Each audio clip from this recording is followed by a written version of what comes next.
What? What? What the hell is this? Harumph. I didn't get a harumph out of that guy. Give the governor harumph. Harumph! You watch your ass. I see you shiver with anticipation. Let the show begin. Hey everybody, this is David Heretic coming at you with another edition of Reactions, Reviews, and Rants. And tonight, okay, we're coming back to One OK Rock. Yes, indeed, One OK Rock fans, feeling you. Come on now. Here we go. Before we go any further, for those of you who are feeling inclined to doing all of the clicks and the likes and the bibbity-bobbity-bop, do me a favor. Before you do all that stuff, please watch the whole video first, okay? Give me a chance to actually earn those clicks and likes. Now, after the video's done, if you still feel like doing all those clicks and likes, then by all means, feel free to click away. This comes as a request from Thomas Roaring, and Thomas wanted to see me react to this song by One OK Rock called I Was King. Now, have I heard this song before? No, I have not. To the best of my knowledge, this does not resonate with me in any way, shape, or form. However, there's always a possibility I may have heard the song in passing and I just don't realize it. So as always, if I start listening to the song and I suddenly go, wait, hold it right there. That sounds familiar. I'll let you know. That's the truth. You know me, I'm going to be honest with you guys. Let's see, this was posted by One OK Rock, no surprise there, and the video has 21.6 million views. It'll get you there. Other than that, there's really nothing else left to say. Link to the original video will be down below in the video description for your viewing pleasure at your leisure. Let's get started. What do you say? Are you ready? Are you ready? Because here we go. All right, here we go. One OK Rock, I Was King, official video from Orchestra Japan tour. Wah, wah, wah. I can't believe you've done this. Yeah, there's that word official. Coming off their official page. I know we got all this other stuff, but the word official is what you got to look out for. Look, you know what I'm going to say, so I'm not going to say it. All I'm going to say is we're going to have to just wait and see what happens and hope for the best. All right, let's do this. All right, boy, let's do this.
6, 3. Let's do the that instead of 7. Nice.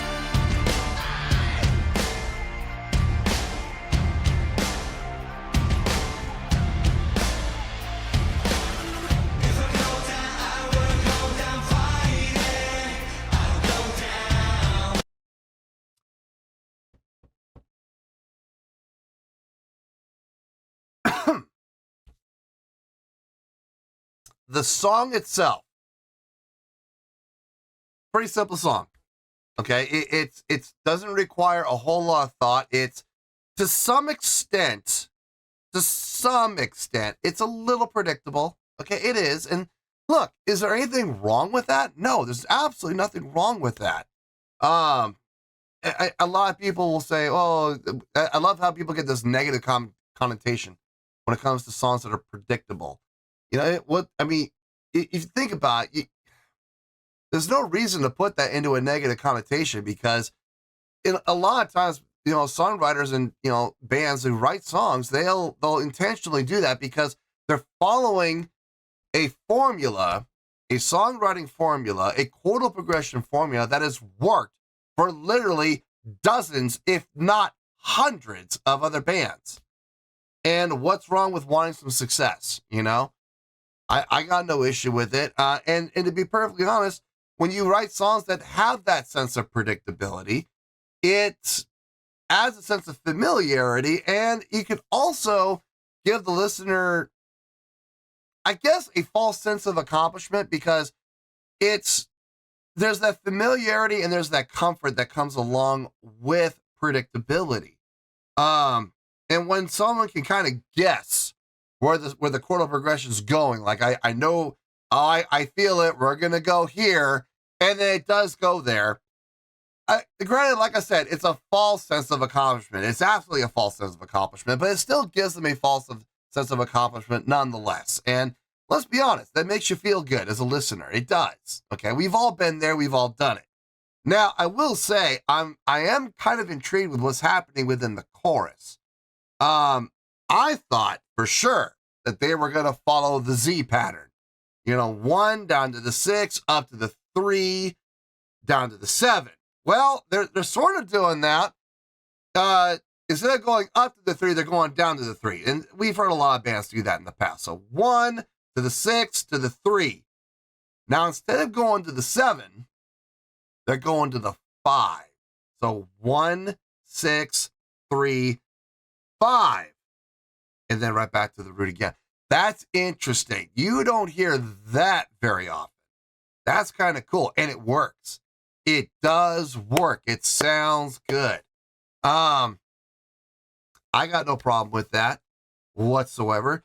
Utilizing the G as the root when it comes to the verses, giving it, you know, that G major, giving it that major feel, and then stepping down a minor third to the natural minor, which would be the E, when you go to the chorus. Makes perfect sense. Perfect sense. And it gives it a nice change of pace, which feels good. Keeps the song from becoming stagnant. I'll tell you that right now. Let's keep going. Let's see where this goes.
ending felt a little awkward with the suddenness, especially since it ended with the orchestra, not the guitars, bass, and drums. We didn't have that powerful impact. We got it, boom, and then we got a second impact of only the orchestra.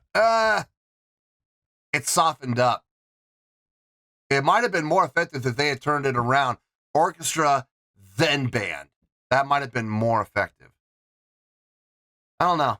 I'm not sure about the ending, but it is what it is. Let me get my thoughts together. I'll see you in the review, and we'll talk about it. Well, there you go, folks. That was One OK Rock with I Was King. This was a request from Thomas Roaring. Okay, I got a score, and the score is going to require a little explanation, because I'm sure people are going to have questions about certain aspects and certain elements, and I'm going to need to address them, whether they affected the score or not. I'm going to have to address them. So let's get to it, and we'll see about hitting all of those out of the park. On a scale of 1 to 10, I'm going to give that a 7.7.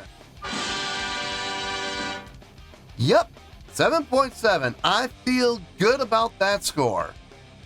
Let me tell you why. Why? Okay, first things first, a 7.7. What does that mean? Well, a 7.7 would translate to a really good skill rating. So overall, I think this was a really good presentation. It would also get 4 to 5 stars and a B+ letter grade. So there you go, a 7.7, really good skill rating, 4 to 5 stars, and a B+ letter grade. Now, how did I come up with that score? So glad you asked. Okay, I'm gonna start in a weird place. I'm gonna start with the orchestra. Now, I've never heard the original song before, so I don't know if the original song on the studio recording has an orchestra on it. I'm not 100% sure. This might be one of those live performances where they, do a live show with an orchestra backing them, And we've seen lots of bands do this. Lots of huge name bands have done this. And it's becoming a trend that's becoming a little more popular as years go by. We're starting to see more and more bands do it. I have no problem with it. I have absolutely no problem with it as long as it makes sense. Now, looking at this song with the orchestra, I have no idea if the orchestra makes sense or not because I've never heard the original song with or without an orchestra. I've only seen this. I will say the orchestra sounded good, and the orchestra definitely complemented what was being played within the guitars, bass, drums, and vocals. I will absolutely give that credit. I just don't know if the word necessity comes into play here. If they recorded this song with an orchestra, then that is a necessity. You're going to need the orchestra one way or another, whether it be done through, backing tracks or a live orchestra. Or was the song recorded on the studio recording without an orchestra? And this is, like I said, one of those live performances that are very special where they hire an orchestra to come in and back up the band. I don't know. I honestly don't know. So I wish I could say I could take the orchestra into account here. And to some extent I can, but to some extent I can't, because I don't know about that word necessity. All I'm going to say is this. The orchestra sounded good, and it did add to what was being played within the guitars, bass, drums, and vocals. I will absolutely give it that. Was it needed? I don't know. I really don't know if it was needed or not. So that knocks the orchestra out of contention. Okay, let's talk about the songwriting. Like I said, the songwriting, the chordal progression, pretty simple to follow. Some aspects of it were predictable. Okay, the verses, they were pretty predictable. We saw where the verses were going. The chorus, on the other hand, I wouldn't say that was predictable. I thought it was going to be. I heard the 1 to the 6 to the 3, and I automatically went, okay, 1, 6, 3, 7. They're going to follow the Z pattern. And they didn't. Instead, they went 1, 6, 3, 5. 5. Okay. That's different. That's not something you hear all the time. So that was kind of cool to hear. I will give it that. As far as the verses go, like I said, it was kind of nice having it be in the G major, then transitioning to the E minor for the verses, for the choruses. Dropping from the natural major down to the natural minor. It makes sense. I wish more bands would do that more often because it's a very natural thing to do. It's a very natural progression. It doesn't sound awkward at all because it's made to be that way. So I appreciate that. Guitars, bass, drums all sounded nice. They all sounded solid. They all sounded really good. Vocally, sounded really good. I've heard a little bit better from him on the other two, in particular, the first reaction I did to them. I think his vocals were a little more impressive in that performance, but his vocals were done really well here. I got no problem with that. The live show, it did help. It did help, mainly focusing around crowd interaction. Let's go down the 5. Let's see if they hit all 5. I'm pretty sure they did. Stage presence, check. Yeah, they had stage presence. Stage energy, yes, they did. I've seen better from them, but they did have stage energy. It was there. Stage interaction, no, I didn't see any stage interaction, but we had a lot of crowd interaction, especially in the last half of the song. A lot of crowd interaction, which was nice to see. And then production, showmanship. It was there, but again, kind of like I said with the first, I've seen better from them. I have, but this was not bad. It was not bad. It was there. The check mark was checked. Production, yeah, the light show was clearly designed to go around this song without question. You could tell by the layouts. You could tell by the transitions, and the lights would change accordingly. Absolutely. So, yeah, I mean, take everything into account here. And yeah, 7.7 for the overall presentation. That sounds just about right. In closing, I'm gonna say this. I said in my last reaction to these guys, my second reaction to them, it sounds like these guys write songs that are anthemic, and it's definitely continuing here. The song is definitely anthemic, but I didn't feel the call to arms like I felt in the other reaction, the first reaction I did to them. That song, man, that made me want to get up and march off to war. This song, not so much. I mean, there was definitely an anthemic feel to it, yes, but not to the extent of, let me put on my marching boots and let me grab my rifle and let's march off to defend kingdom, king and country. But I definitely did feel the anthemic feels within the song. So they definitely got that going for them, that anthemic style. And listen, there are plenty of bands out there who have, relied on that anthemic style and made a career out of it. So I got no issue with it whatsoever. So yeah, 7.7. I feel good about that score, and that's where we're going to stay. So let's wrap everything up here in a nice shiny bow, shall we? We have a 7.7, which is a really good skill rating, 4 to 5 stars, and a B+ letter grade. Take your pick. I don't care. Whichever one of those floats your boat. Final word, final score, I have spoken. Well, that's going to do it for this edition of Reactions, Reviews, and Rants. Hope you all enjoyed the show. Hopefully I was able to entertain you. If I was able to put a smile on your face and brighten your day, I did my job, and I'm so glad I could do it. If you guys feel like joining the fan base, go ahead and click on that button down there. If you guys want to like the video, go ahead and like the video. If you guys want to ring the bell, go ahead and ring the bell. It honestly doesn't make any difference at all to me, but if you guys feel like doing these things, well, then by all means, feel free to do so. Well, that's going to do it for the night, folks. Thank you very much for watching, and as always, this is David Heretic signing off, reminding you to stay fabulous and support each other. Later. Peace.